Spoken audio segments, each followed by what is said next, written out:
Welcome back to our channel, where we dive deep into the world of modern maritime navigation. Today, we're taking you on a virtual voyage through one of the busiest shipping lanes on the planet, the Dover Strait. We'll be aboard a tanker vessel during peak traffic hours, demonstrating how crucial the Electronic Chart Display and Information System, or ECDIS, is for safe passage. Let's set sail. The Dover Strait is a narrow choke point connecting the English Channel to the North Sea.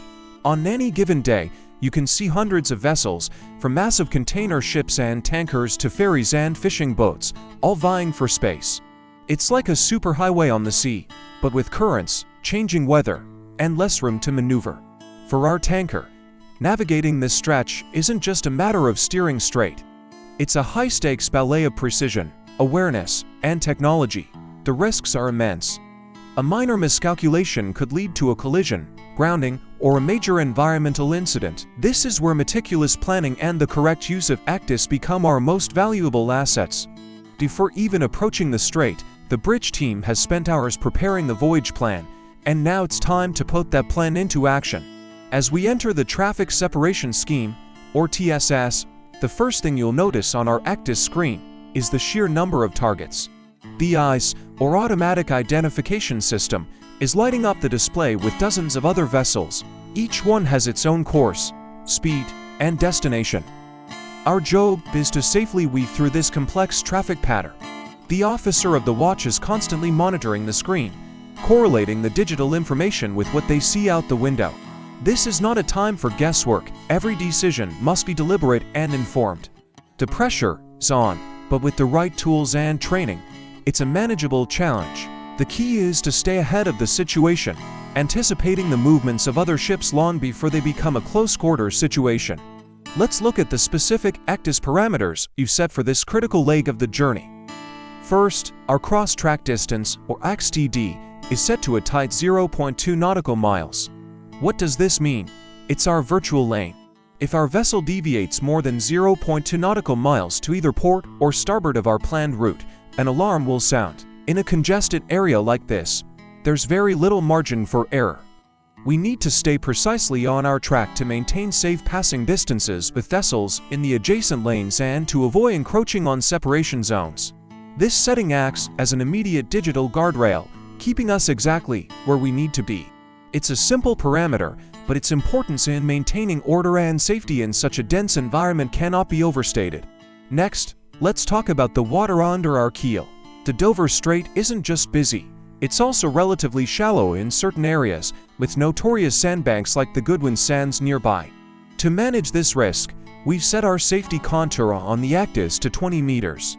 This setting creates a clear, bold line on the chart, separating navigable waters from areas that are too shallow for our vessel's draft. Any part of the chart with a depth less than 20 meters will be shaded in a distinct color, making it impossible to ignore. If our projected course ever crosses this line, the ECDIS will trigger an anti-grounding alarm, giving us an immediate and loud warning. This feature is our primary defense against running aground, a catastrophic event for a tanker of our size. It allows the watch officer to see potential grounding dangers well in advance and make timely course corrections. Of course, setting parameters is only half the battle. We need the system to alert us when things aren't going according to plan. That's why our critical alarms are activated and their settings have been double-checked. The anti-grounding alarm we just discussed is on high alert.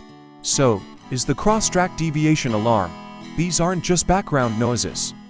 They are non-negotiable calls to action. If an alarm sounds, the team immediately assesses the situation and responds. Are we drifting off course due to strong currents? Is another vessel forcing us to alter our path? The alarms ensure that no deviation goes unnoticed, providing a crucial safety net. It's about creating a system where the technology actively supports human oversight, especially when the workload is high. Another vital piece of information integrated into our voyage plan is the pilotage requirement. For certain parts of the transit or under specific conditions, a local marine pilot may be required. These pilots have intricate knowledge of the local currents, traffic patterns, and communication protocols. Our ECDIS plan has the pilot boarding points clearly marked, along with contact information and designated VHF channels. This ensures a seamless handover. When the pilot comes aboard, they will use our ECDIS as a primary reference, combining their local expertise with the precise data from our system.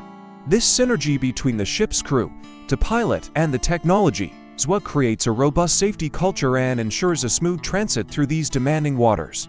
So, what's the outcome of all this preparation? As we navigate through the heart of the Dover Strait, the bridge operates like a well-oiled machine. The ECDIS provides a constant stream of real-time information. We can see our position, our planned track, the safety contour, and every vessel around us, all on one integrated display.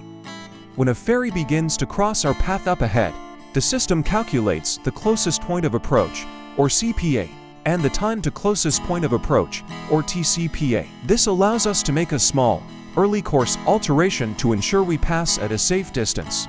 Later, as the tide pushes us slightly to the east, the cross-track deviation alarm provides an early warning, prompting a minor helm adjustment to bring us back perfectly onto our planned track. Instead of reacting to dangerous situations, we are proactively managing the voyage. The combination of a detailed plan, correctly configured ECDIS settings, and a vigilant bridge team allows us to navigate these congested waters with confidence. We're not just avoiding danger, we are navigating with precision and efficiency. The alarms don't cause stress, they provide reassurance that our safety parameters are being monitored every second of the way. This is the power of modern navigation. It turns a potentially chaotic and high-risk environment into a controlled, manageable process. Our tanker successfully clears the Dover Strait and proceeds into the open waters of the North Sea. The passage was safe, efficient, and without incident, all thanks to the meticulous use of the ECDIS. This scenario highlights that technology is not a replacement for good seamanship, but rather an incredibly powerful tool that enhances it. By setting key parameters, like a tight cross-track distance and a conservative safety contour, and by activating critical alarms, the bridge team was able to maintain full situational awareness and control, even in one of the world's most challenging maritime environments. It demonstrates a best practice approach to navigation that prioritizes safety above all else. That's all for today's deep dive into ECDIS navigation. We hope this practical example gave you a clearer understanding of how these systems are used in real-world scenarios to keep our seas safe. If you found this interesting and want to learn more about the world of maritime technology and operations, make sure to hit that like button and subscribe to our channel. Drop a comment below if you had any questions or ideas for our next video. Thanks for watching, and we'll see you on the next voyage.